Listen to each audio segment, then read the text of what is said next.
New videos every day. Life, wisdom. Hello, everybody. This is Dr. Echols again, and we're very, very fortunate today to have some very special people with us. This is Miss Corey and Miss Karina, and today they'll be helping me demonstrate some really great ideas and showing you how we do things in our office.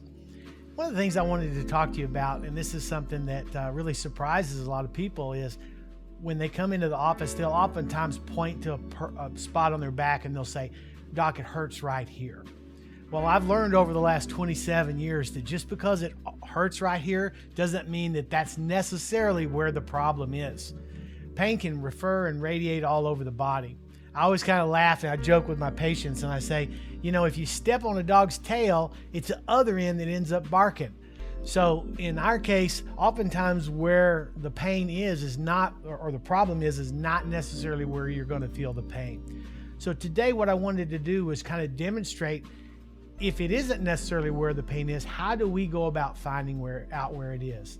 And we use some really great techniques that involve muscle testing to do that. And I wanted to demonstrate that with you today. So in this case, I'm going to use Karina as my model, and we'll get set up and I'll come right back. Okay, so we've got Karina here on the table, and she's come in and she's told me, well, she's having some back problems. So one of the first things we wanted to do is determine whether this is a disc problem or is it just a musculoskeletal problem? Is it a problem with some of the alignment of the pelvis or the vertebrae themselves? Now, a lot of people will think that if they have pain that's radiating down in their leg, it is a disc problem, but we found that that's not always the case. If it's going all the way down into the feet, then it more than likely is a disc problem or herniated disc, which we have special ways that we're going to take care of that as well. And by the way, since we're talking about discs, I always recommend trying a more conservative approach rather than just assuming that you have to have surgery for something like that, because we've been treating discs with a great amount of success for the last 25 years. So it definitely can be done, and it should be done rather than subjecting yourself to the dangers of surgery. Now, there are some times when surgery just seems to be the way to go, and it may actually be necessary for you, but I always encourage you to try the most conservative things first, and then if that doesn't work, you can always get surgery. But if you jump into surgery, you're pretty much stuck with what you've got. Sometimes it's okay, and sometimes it's not. So we were talking a little bit about the fact that you couldn't always tell where the problem is strictly by where the pain is. So today we're going to show you how I kind of find out where the problem is and figure it out. And one of the ways that we're going to do this is by testing certain muscles. Now, in order for you to understand what I'm doing, it's very helpful to think about this in terms of a circuit breaker panel. Most people know what that is. At your house, you've got a circuit breaker panel. And if one of the circuit breakers trips, let's say the one to your refrigerator trips, the refrigerator is going to turn off, yes? And you wouldn't think about, well, maybe I should go put a new motor in the refrigerator to make it work, or maybe I need to put new Freon in it. There's nothing wrong with the refrigerator. It's just that it is, if you wouldn't mind me saying, it's neurologically or electrically disconnected from the rest of the house at that point. So what we have to do is reconnect it. And the way we would do that at home is we would go and flip the circuit breaker, and now we would reestablish that electrical or neurological connection with the rest of the house, and now the refrigerator would work, wouldn't it? Okay, so that's what we're going to do today by checking certain muscles. And when certain muscles are weak, I know where those circuit breakers are so that I can go and reset them, and then we can get the muscles all working properly. A lot of times people will come to me and they may have some diffuse symptoms in the lower back, or maybe no symptoms at all. And we check the muscles and they're very, very weak. And I explained to the person, now if you kept walking, or you've got a muscle that's not working there. If you kept walking around on that, your body would have to compensate for the fact that that muscle's not working. And if you kept doing that over a long enough period of time, you would probably start to develop some sort of problem in the body because you're compensating for that. Okay, so we want all of the muscles very strong and stable because you're going to be more stable on your feet. If you're an athlete, it's going to make you much more prone to not having any injuries. People with their muscles not firing properly are going to be more prone to injuries. In older people like me, it's always better to have all your muscles working because you're more stable on your feet. So I've had a lot of my patients tell me, that once we've got this work done, they feel much more confident walking because they're very afraid they're going to fall because the muscles aren't working and their foot might catch and they may end up falling. And that's a big no-no. So by just getting these muscles working and getting everything stabilized, we can oftentimes really help people with stability, increased performance, and that kind of thing. So that gives you a little bit of about what I'm going to be doing. Let me show you how I go about doing it. One of the main hip flexors in the body is called the psoas muscle. And it's a big giant muscle. It goes back here from the back through the pelvis. It hooks up in onto this bone right here, and it's the primary hip flexor. This muscle, if it goes out, it can be very destabilizing to the person. And if it goes into spasm, it can be very, very painful. One day I had this muscle go into spasm on me, and I was in bed for about a week, and it was extremely painful. So I have a lot of empathy for my patients that come in with this. Sometimes you'll see people come in and they'll be bent over like this or pulled over to the side and they're barely walking. That's when this muscle goes into spasm. And oftentimes it can go into spasm due to dehydration. So we want to make sure that you're getting adequate water and adequate minerals as well. It doesn't matter how much water you drink if you don't have enough minerals on board. And that would be another lecture, but we don't get enough minerals in our diet today. Okay, so Karina, let's check a few muscles. We'll start by checking the psoas muscle. And I'm going to have you lift your leg, keep your leg straight, bring it out all the way, push up against my hand here for me. And I'm pushing down, and that muscle's pretty strong.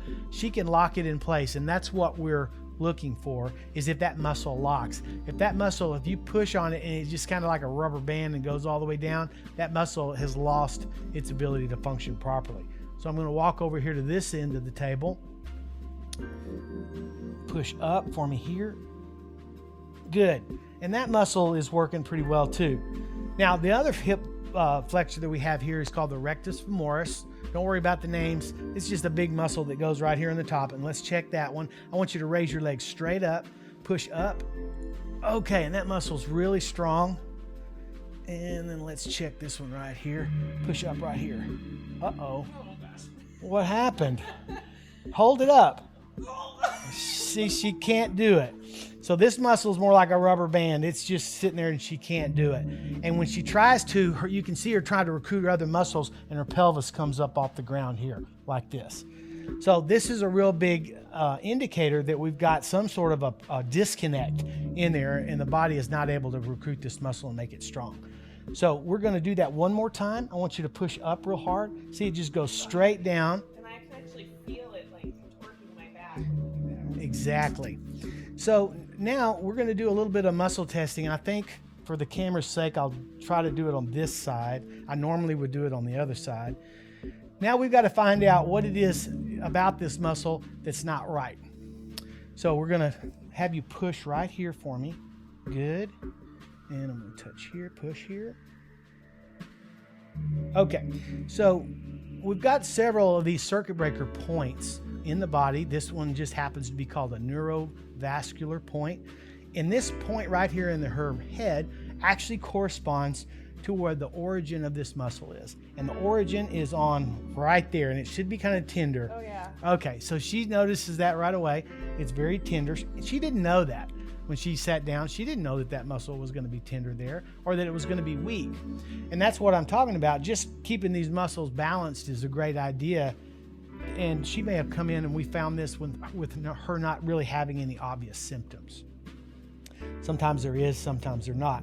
So I'm holding these points here, and what I'm actually doing while I'm talking to you is I'm feeling for a pulse. And once we get those pulses here and here, we get those pulses synchronized and they start beating together.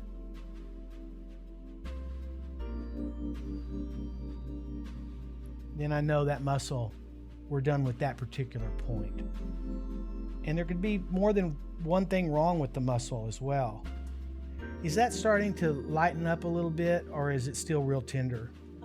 It's feeling a little less tender. Okay. But it definitely All right, still feels we're tender. gonna let that we're going to let that sit for just a minute longer.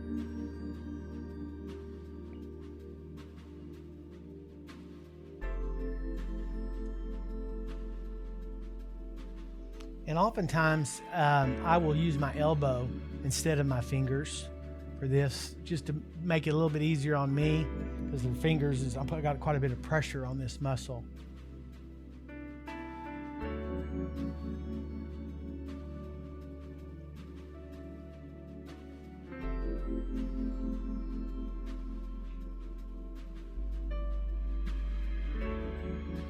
Okay, how's that feeling now? Much better. Okay, so we're going to go back and check again. Push here, and then there's another point that we'll check right along the ribs here. Push here. This is called the neurolymphatic point, and it's weak as well. Is it tender there? So she knows that that's pretty tender, and also here, and this is where that muscle inserts. It inserts down here on this bone. So we're going to hold these points just like we did the last ones. And these, again, kind of think of these like circuit breakers in the body, and we're just resetting them. It's always fun to watch the look on a patient's face when we go back and we recheck the muscle, and the muscle's strong, whereas, a few minutes ago they couldn't even hold it up. And they know something good has happened.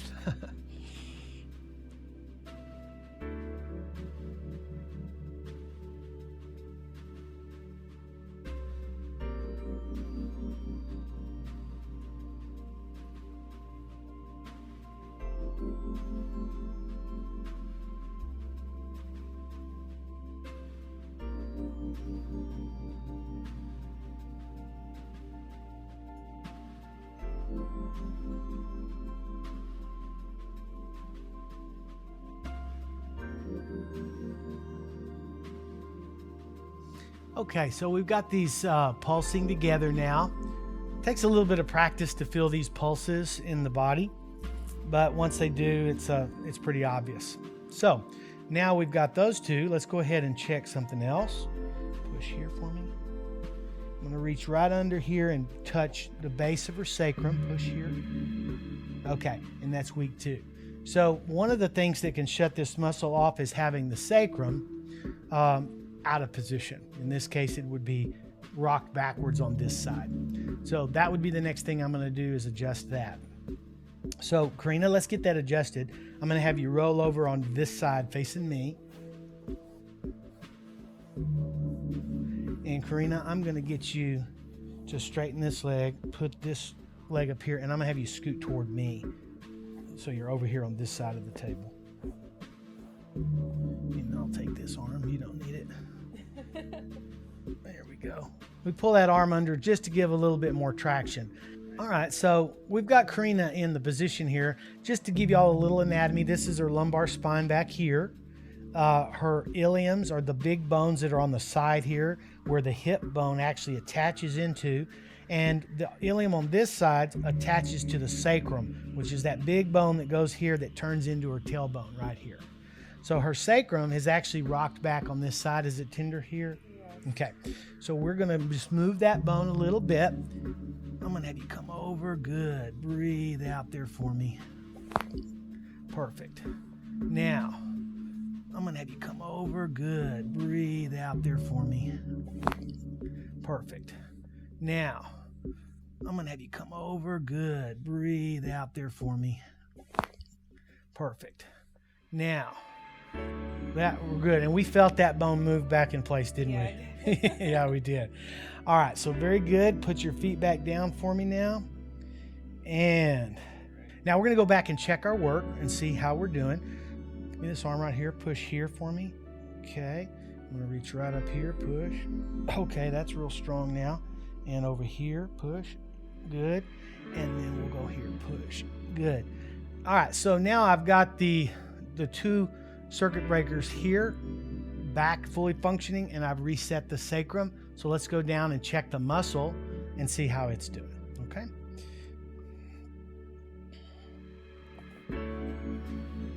All right, raise this leg for me and push straight up.